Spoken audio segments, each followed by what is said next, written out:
L'Afrique a toujours été un foyer important pour la communauté musulmane Ahmadiyya, qui a conduit divers califes à faire des visites régulières sur le continent depuis près de 50 ans.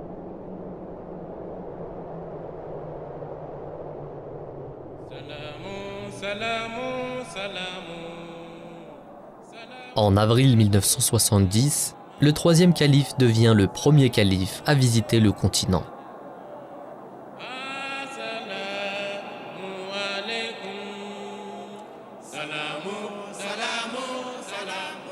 Il souhaitait acquérir des informations concernant la communauté Ahmadiyya en Afrique et certifier la population s'y trouvant.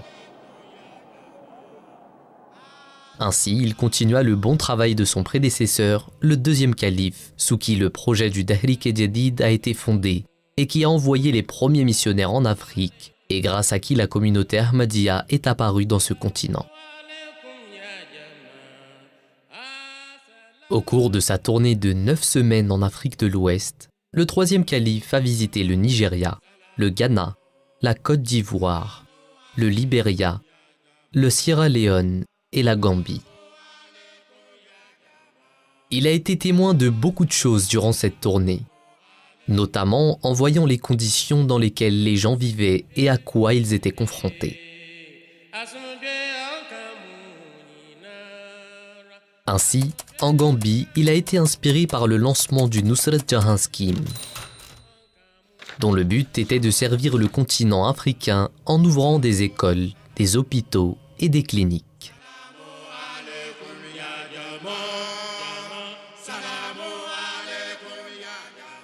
La visite a été mentionnée dans l'hebdomadaire West Africa de Londres,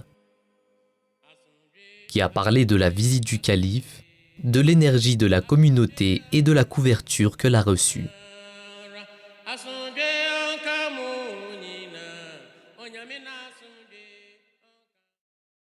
Le prochain calife qui visita le continent était le quatrième calife en 1988. Il visita les mêmes pays que le troisième calife lors de sa tournée en Afrique.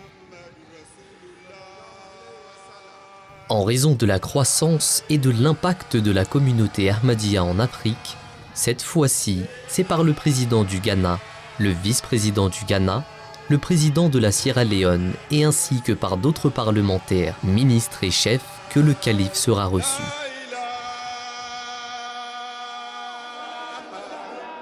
Plus tard dans la même année, il se rendra en Afrique de l'Est, au Kenya, en Ouganda, en Tanzanie et à l'île Maurice. Le calife croyait fermement au peuple d'Afrique et estimait que le continent avait besoin d'investissements et devenait autosuffisant.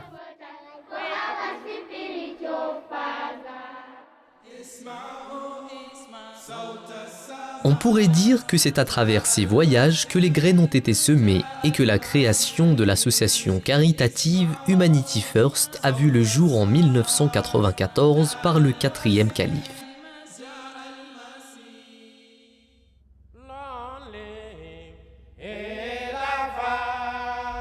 La prochaine visite devait être menée par le calife actuel.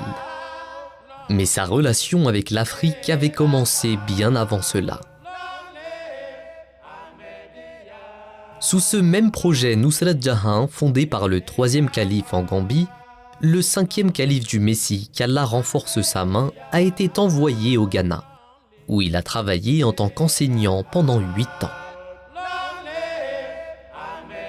Titulaire d'un master en sciences agricoles, son travail l'a amené à devenir la première personne à réussir la culture du blé au Ghana, appelée Ghana Wheat.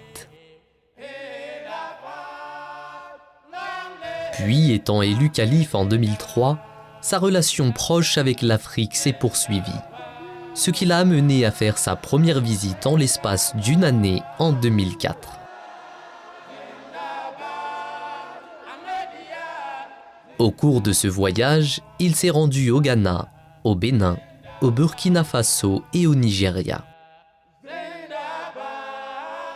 En 2005, il visita une fois de plus l'Afrique, mais cette fois-ci, l'Afrique de l'Est, visitant le Kenya, la Tanzanie et l'Ouganda. Durant ces visites, l'objectif du calife était de construire un lien avec la communauté Ahmadiyya en Afrique, ainsi que de superviser les projets divers de la communauté en Afrique. Cela comprenait également des réunions avec les parlementaires et les ministres pour la propagation d'un message de paix et d'amour.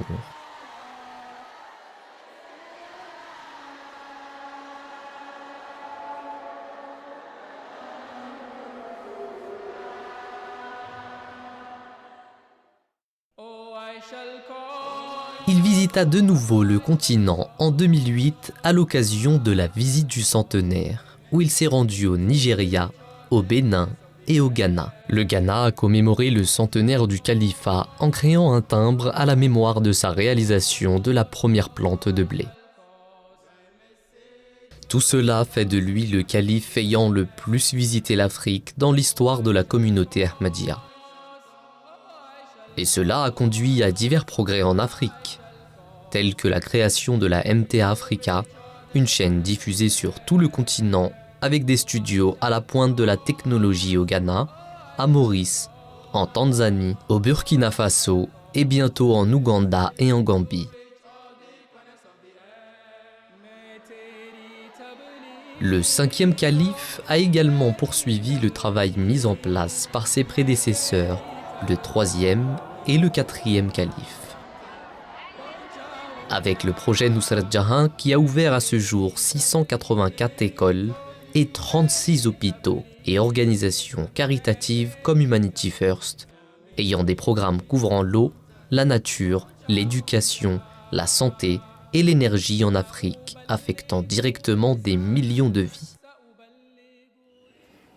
I firmly believe that if the African countries and people unite together and fulfill the requirements of justice, then one day Africa will emerge as a true global power.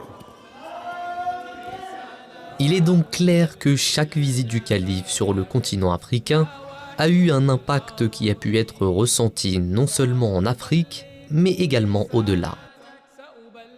Et avec la croissance massive de l'Ahmadiyya sur le continent, vous pouvez être sûr qu'il y aura à l'avenir beaucoup plus de visites.